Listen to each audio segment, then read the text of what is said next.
Next, let's take a look at some conditions where you use fundoscopy to diagnose different diseases of the retina.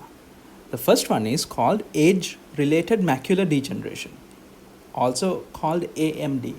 Now, this is an age-related disease, especially seen in developed countries. Obviously, this is USMLE, so in USA it is very common. So, in this condition, the patient's central vision is affected, and this manifests as distortion. So when these patients are asked to look at this dot, they will see a distorted image, and this is actually used in their evaluation. These patients are told, keep this chart at home, and whenever you can, whenever the patient can, or daily, look at it, and if they find any abnormality in the vision, come to the clinic immediately, because that is progression of the disease. Then with time, they will have loss of central vision. What does that mean? There will be the appearance of these abnormal structures. If you were to look at this, it will be like a pixelated region which is shimmering. So that is called scotomas. And this manifests in two forms. The first one is when there is no hemorrhage or neovascularization. In the previous lecture, I talked about neovascularization being bad. So in this case, we get these drusen spots. On fundoscopy, you see drusen spots, which are yellow extracellular deposits. Now, the dry AMD is mainly found between the Bruch's membrane, that is basically the most outer layer of the uveal layer, which joins with the retinal layer. So it is found between that and the retinal pigmental layer. So the retina is made up of two parts. The part which contains the cells involved in vision, that is the rods and cones, so the ganglionic cells. And then there's the part which is pigmented. These pigments, they are black in color. The importance of this is they absorb the light. They prevent light scattering within the eyeball. It is called the black box effect. And dry AMD is treated by preventing the proliferation of the disease. In the sense, you can just slow down the proliferation with multivitamins and antioxidants. Wet AMD. Now in this situation, there's going to be neovascularization, and these weak vessels can easily be damaged, leading to hemorrhage. And this leads to severe vision loss, and it is rapidly progressive. So in this condition, the treatment is to stop this new blood vessels formation. You will see that this is also used in the treatment of diabetes, retinopathy, and you give anti-VEGF injections. Next, we have diabetic retinopathy. Now, there's 3 stages, but for USMLE, you need to know the 2 stages. The first stage is actually called background diabetes retinopathy. That is not relevant. Then for diabetic retinopathy, for USMLE, you need to know the next 2 stages: non-proliferative diabetic retinopathy and proliferative diabetic retinopathy. Now, this is a disease that causes occlusion of vessels, first thing. And also, because of the occlusion, there will be chronic hypoxia. And also, there will be leakage because of the occlusion. So let's take a look at this. First is when there is no proliferation of blood vessels. There's still no proliferation of blood vessels. That means there could be damage to capillary blood vessels, causing hemorrhage and edema. This leads to release of lipids and bleeding. You get spots of bleeding. Next, we have proliferative diabetic retinopathy.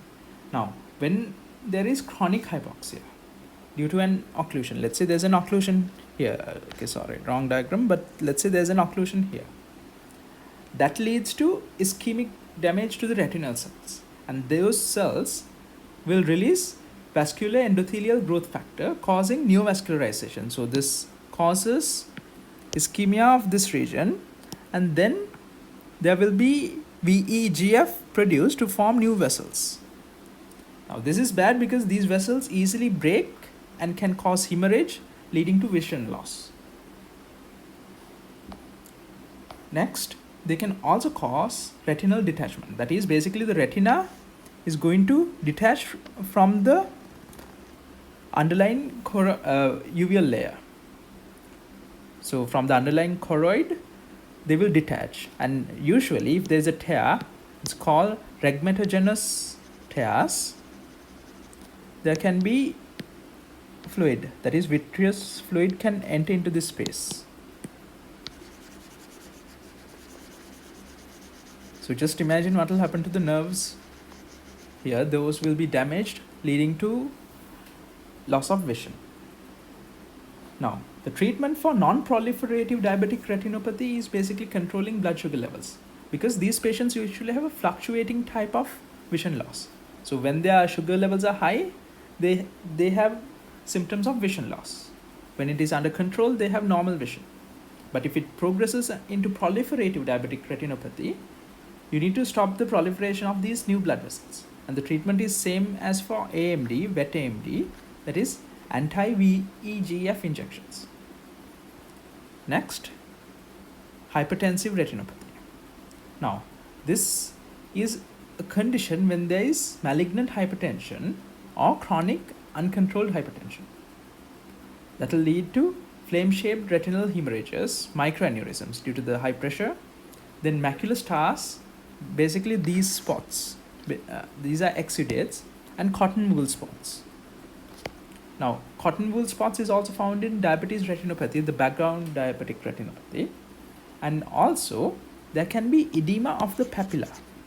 That is, I have drawn it here. The optic disc becomes edematous and large. So when we look at these images, you cannot see a clear region of the optic disc and the cup. It will be enlarged. It will be like the background of the whole eye. And if there is papilla edema, that means there is increased intracranial pressure. And this is an emergency situation where you need to rapidly lower the blood pressure. And this is important. This is diagnostic. On fundoscopic findings, in questions, they will say the optic disc is present with blurred margins. That says papilla edema has occurred. These two words, they are essential when it comes to tackling clinical vignettes. Now, papilla edema is due to increased intracranial pressure.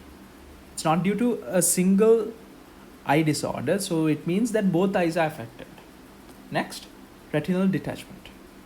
Like I said before, the retina has two layers. There's the neurosensory layer and the pigmented epithelium.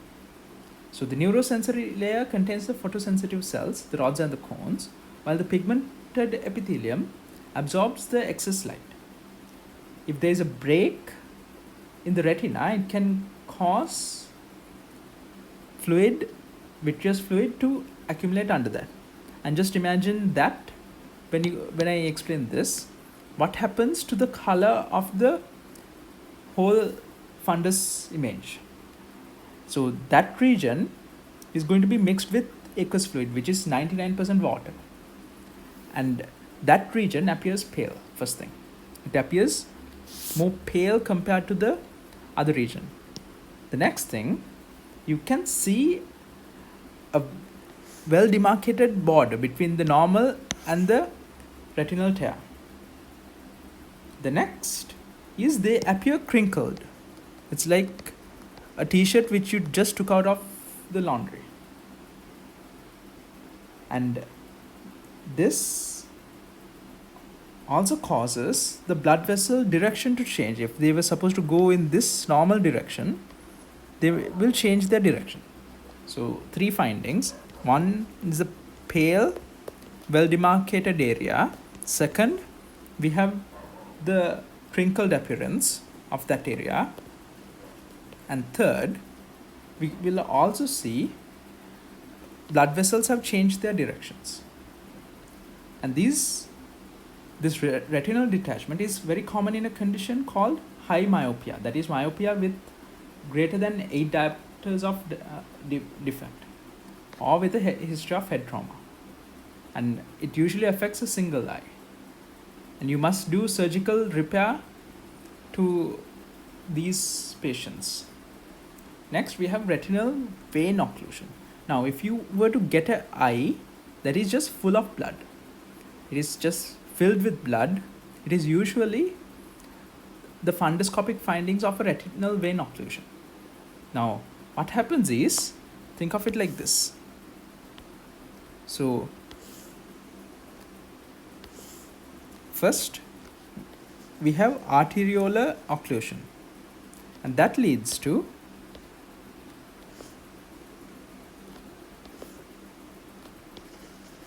when there's arteriolar occlusion, that leads to an increase in the pressure in the veins. So the venous pressure will increase. And if this is the capillary beds, if this region has the capillaries, that causes fluid to leak out first. And also, over time, there can be damage to these vessels, leading to leaking out of fluid, of blood. That is basically retinal hemorrhage. And these people present with the blood and thandya appearance, this yellow and this red appearance, is very characteristic. Now, there's one thing which I will just add. If you are to determine which vein is affected, which vein is occluded, you can do this. Draw the eye as 4 quadrants. If the hemorrhage is present in all 4 quadrants, as you can see in the image, that means it's the central retinal vein. But if the occlusion is of the superior half or the inferior half, that means it's a hemicentral. And if it's a branch of this hemicentral retinal vein, it could be 1 quadrant. And usually it is supratemporal. And also these patients present with no pain.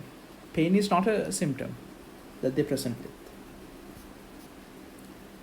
Next, so the symptom that they present with is vision loss. Next, central retinal artery occlusion. Now, think of the blood supply to the eyes being cut off. So you will not have the beautiful red appearance of the eye, and the eye will appear more pale in color, first thing. Then there's also a characteristic finding which is called the cherry spot appearance of the central fovea. So the fovea appears as a single bright spot, it's a red spot. That is characteristic, and this is due to an occlusion of a central artery, such as due to an emboli or carotid artery atherosclerosis, or vegetations. It could be rheumatogenic vegetations, or it could be infective endocarditis borne vegetations. Next, retinitis pigmentosa. Now think of it as a genetic disease in which there is going to be deposition of dark bone spicules shaped. This is needed. This is going to be asked in the exam. And this leads to progressive retinal degeneration. Now, usually the macula is not affected. So that means the central vision is normal, but there is peripheral vision loss, especially in night vision. It's called nyctalopia or night blindness.